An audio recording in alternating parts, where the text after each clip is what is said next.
I'm so glad you're here. Let's begin.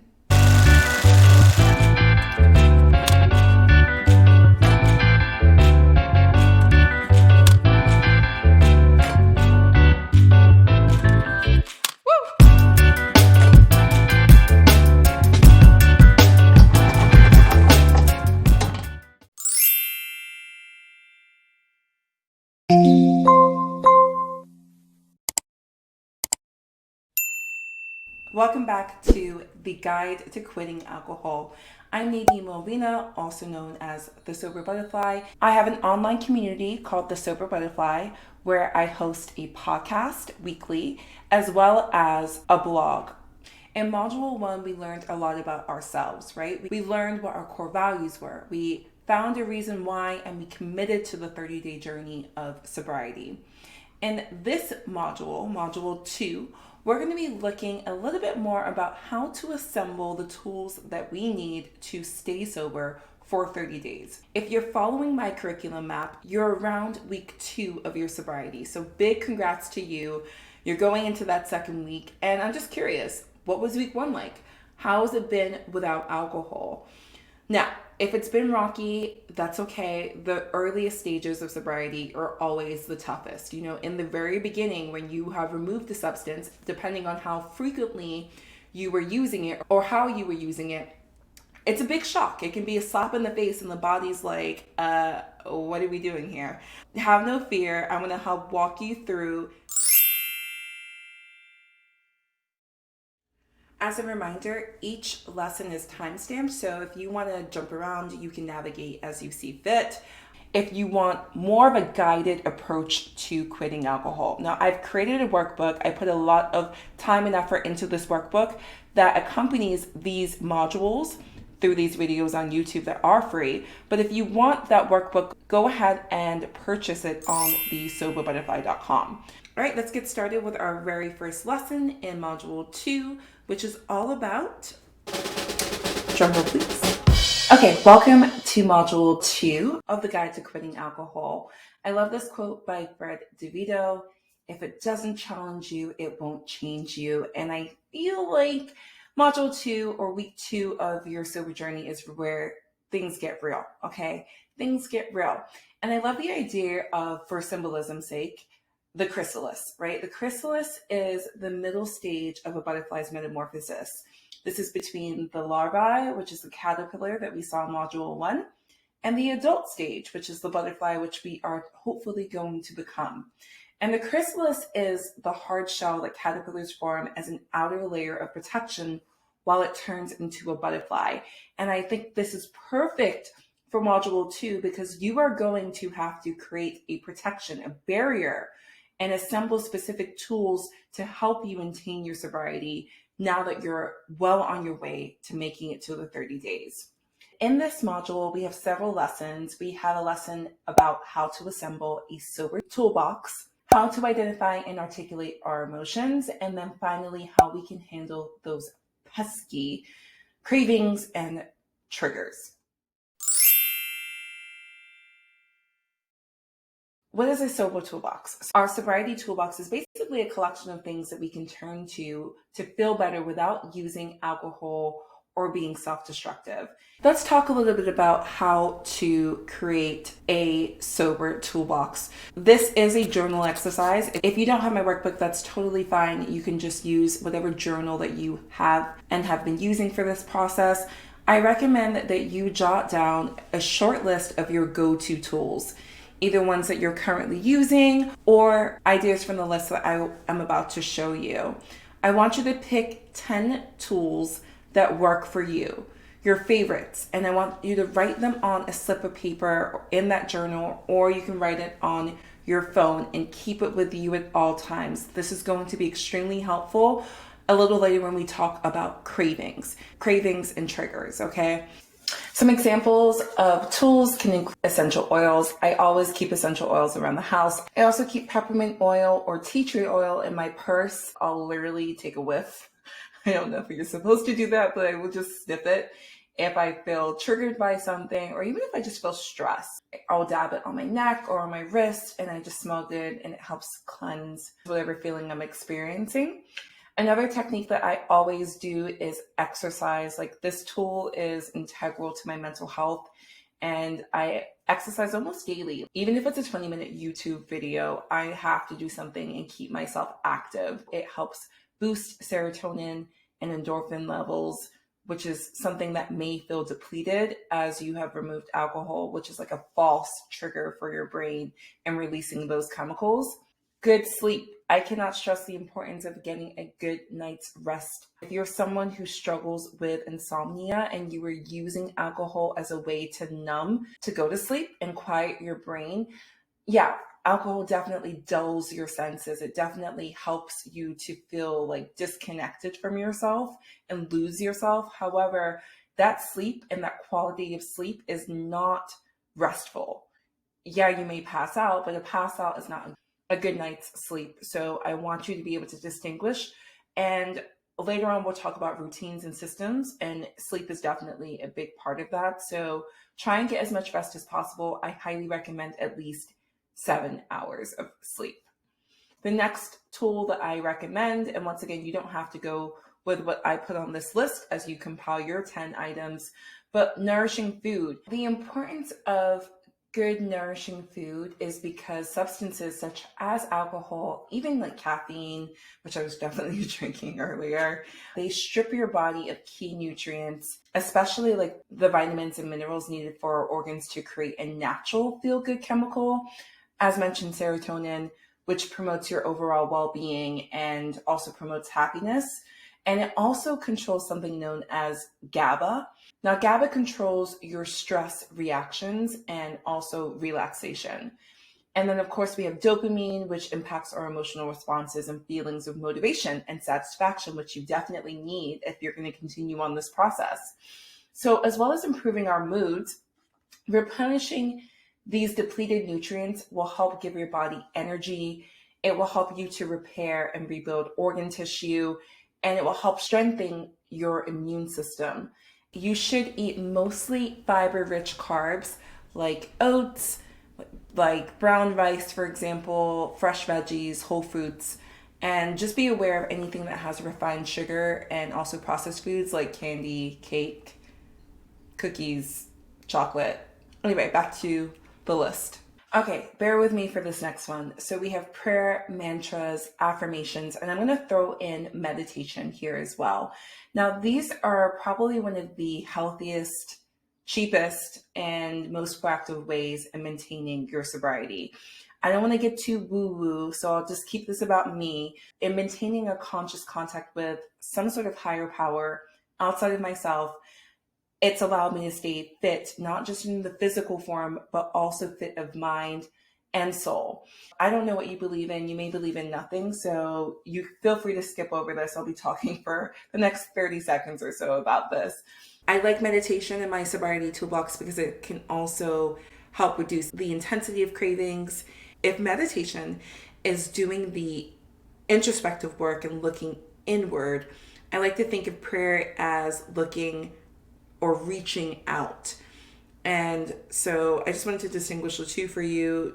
Take it or leave it, put it in your toolbox, don't. I'm just sharing what works for me. And my very last example for sober tools that I want to share that's in my toolbox is self-care routine. Now, this one is the fun one. I love to take care of myself. I didn't have a self-care routine before getting sober or quitting alcohol. I thought I did, but I really didn't. Later on, there's a whole lesson devoted to routines. But yeah, self-care is integral. You have to prioritize you, and it's just nice to reward yourself for doing such hard work. And I just want to make a note here. Self-care doesn't have to be expensive, okay? Of course I love a nice massage. Of course I want to get a mani-pedi. And sometimes I do those things, but it doesn't have to be this extravaganza, this really expensive ask. It sometimes can just be watching your favorite program on Netflix or taking a bath, if you have one. I don't have a bath, but those are forms of self-care as well. So just wanted to highlight that. Time for a quick wrap up for lesson 1. your sober toolbox, what you need to do is identify 10 tools that you can use. I want you to physically write them down, whether that's in a journal or keeping that list on your phone. And then last but not least, do not forget to use those tools. Our next lesson is all about identifying emotions.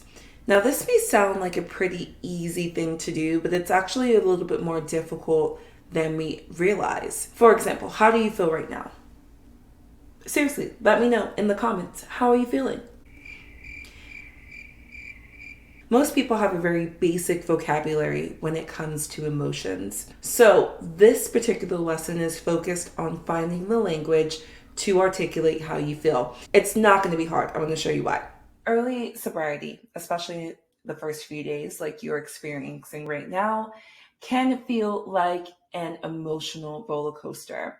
All of the extreme highs and lows can occur, which is not surprising because a lot of people use alcohol to numb and have been doing that for quite some time. So it's really difficult on a day-to-day basis to feel. That's why understanding and identifying your emotions is a key factor in early sobriety. If you have a hard time placing your emotions like I did and still do, quite frankly, I'm not asking you to reinvent the wheel, pun intended. I'm just asking you to use resources such as this. This is an emotion wheel. Use it. In fact, take a screenshot right now. If you have my workbook, it's included. You're welcome. There's multiple emotion wheels. I like this particular one because it's colorful, but also it kind of groups the 6 core emotions that we feel as humans, and then they branch off into their own subsections. So let's try this again. Earlier, I asked you, how do you feel in this moment? For example, how do you feel right now? And I don't know what you said, but how do you feel now that you have more language to use? Maybe you responded that you felt sad. Well, sad is fine. That's an emotion that's valid, but dig a little deeper. What's beneath the sadness? Do you feel tired? Do you feel depressed? Do you feel lonely, ashamed, guilty, bored? All of those fall within that realm. And remember, it's okay to feel a number of different emotions at once. We are complex beings that have complex emotions that may be comprised of more than one thing. So you can feel a sense of boredom and also a sense of confusion at the same time. Those two emotions can coexist at once. Now check this out. What I like about the emotion wheel is that depending on how you feel, you can look at the opposite end of the emotion wheel to get what you need. For example, if you're feeling insecure falls in this red zone, right? Under fear. The opposite of that, and it might not be a direct polar opposite, but the opposite category is happy. Now, if I'm feeling insecure, let me look at some indicators under the happy category. Maybe I need to create something. Maybe I need to feel inspired. Maybe I need to feel hopeful. Maybe I can do something that's going to get me out of the space of feeling insecure and more into that green zone of feeling cheerful, of feeling excited, of feeling hopeful. That's a good place for you to also tap back into your sobriety toolbox. I hope seeing the emotion wheel was helpful for you. Please use it as a resource. Make sure you screenshot it. Make sure you embed it into your daily journaling exercises to make sure that you're keeping track of your emotions. Let's get rid of good, bad, sad, mad, and really get into more of the complex emotions that we feel as humans. Hello, welcome to another lesson. Let's talk about cravings and triggers, but we'll start with cravings.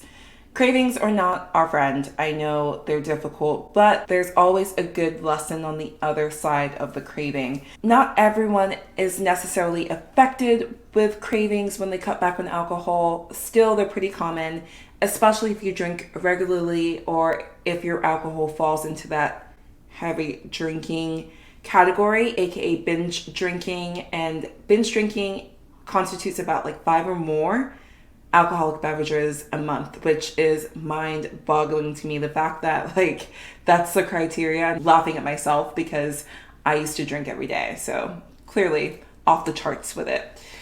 Anyway, the new edition of the Diagnostic and Statistical Manual of Mental Disorders, also known as the DSM-5, includes cravings as part of their diagnostic criteria for alcohol use disorder, also known as AUD. Remember, AUD is a spectrum, but experiencing alcohol cravings may not automatically mean that you have AUD. So I want to be clear about that. All the same, you should probably check in with a mental health professional or a health professional. Once again, I am not that person. Anyway, let's talk about cravings, how you can identify them, what you can do, and how you can overcome cravings. Triggers. A craving can be defined as a subjective experience of wanting to use a drug. And this is your friendly reminder that alcohol is certainly a drug, one of the most lethal drugs, in my opinion. So how do we address these cravings? It's helpful to visualize a craving as sort of like an ebb and flow of the ocean, like the ocean waves. Sometimes the waves are big, and other times they are so small that you barely notice a ripple in the ocean. Riding out a craving can be like riding a wave. Here's a pro tip. Meet the craving where it's at. What I mean by that is if you have a big monster wave, right? You have this big craving that comes out of nowhere and you're like, whoa, like all consuming. I didn't even know I felt like this anymore. It is best to respond to that big craving with a big activity. So I'm somebody who, I have a lot of energy. If I get a big craving, I'm not going to sit in the corner and journal. Like that's, possibly something you could do, but like I find it's better to get it out with physical activity, for example. So maybe I'll go for a run, scream even. There's something called urge surfing. Now I took this from the source Monument, which I really love this because basically it's explaining that no feeling is permanent, no emotion is permanent, no craving is forever. So when you experience a craving, instead of resisting it, because I think most people, their immediate response is, oh my gosh, something's wrong with me. I have to respond to this thing or push it away or stifle it. And that's not always the case. You don't always want to extinguish the fire. Sometimes you just want to let the fire burn itself out. So when you experience a craving, instead of resisting it, accept it. Notice the sensations throughout your body. Journal. This is a good journaling opportunity. Observe how the urge peaks and subsides as it washes over you. Check in with your breath with a guided meditation. Ride the waves until they pass. They will pass. I thought that was so beautiful, and that's the missing piece that I wish I had known when I was experiencing cravings in the very beginning stages of quitting drinking.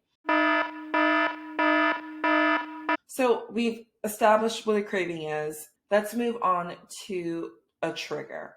Similar but different. The primary difference between a craving and a trigger is their dimensionality. Now, triggers are mostly associated with our thoughts and our memories, which we'll get to in a moment, whereas cravings, as we talked about, are more of a physical, visceral, sometimes mental and emotional reaction to something. I want to distinguish between the types of triggers. We have internal triggers, as you'll see on the left, which are more emotional based versus external triggers, which are more of environmental factors. So let's start with internal triggers or emotional triggers. So we've looked at the emotional wheel. We're understanding and tapping in and checking in with our emotions more. So, you can place, and now you have the language to be able to place how you feel. That emotion may lead you to have a craving or want to drink, which you're not going to do because now you have a whole host of tools in your sobriety toolbox that you can pull from. Now, external triggers are more related to the environment, okay? So you may have heard, and this is a popular phrase, people, places, things, right? For example, if you are around people who are drinking, that could easily be a trigger. If you had a routine where after work every day you would hit up your favorite wine shop and now you're driving past it, that could be a trigger.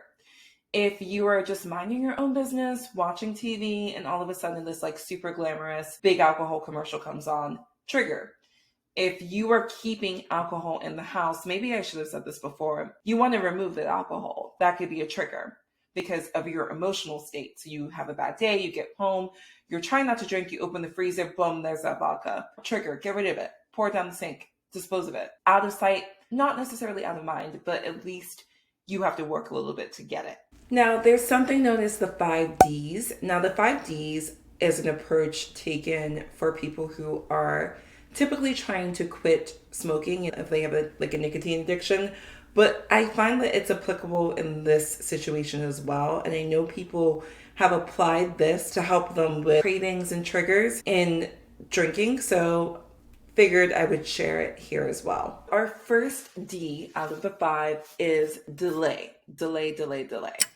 Delay until the craving of wanting to drink passes. Now, cravings we already talked about, they can be difficult, but they usually pass fairly quickly.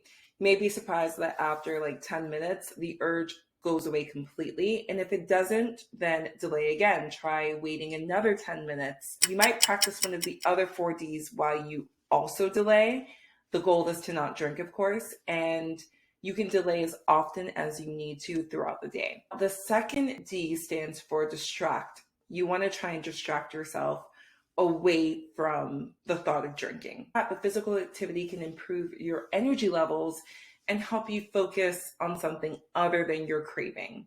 The next D stands for drink water. Drinking water help you stay hydrated and help your skin become all glowy and dewy. The next one is deep breathing. So you want to try practicing deep breathing whenever you have the urge to drink. You want to take long, deep abdominal breaths, and you may find that this actually helps improve your concentration. It can help with your body and mind feeling more relaxed, and it can hopefully help you let go of the feeling of wanting to drink. You want to find a quiet space to do this if you can, and just really being present in that moment and allowing it to take you in. Final D on our 5D checklist is discussing your cravings with someone who understands. Remember, you are not alone. If you feel an urge to drink, leave a comment below if you're looking for community or if you're looking for a sober accountability buddy. Reach out to me directly, email me, follow me on Instagram, DM me, I will respond to you. And there you have it. That's the end of module 2. So in this module, a quick recap, we learned how to assemble our own personalized toolbox to maintain our sobriety. We have learned how to articulate our emotions. We are paying attention to our cravings. We're identifying and addressing internal triggers, and we are identifying and avoiding external triggers. Thank you for watching module 2. I really hope it was helpful. You're in that chrysalis stage. Everything is new and delicate, and you want to preserve and protect your newfound sense of sobriety. Once again, we are just aiming for the 30 days. I'm not pressuring you into long-term sobriety. I'm just asking you to check in with yourself and be honest with yourself about the role alcohol was playing in your life, and being honest with yourself in this present moment. How are you doing? Are you struggling? Are you on track?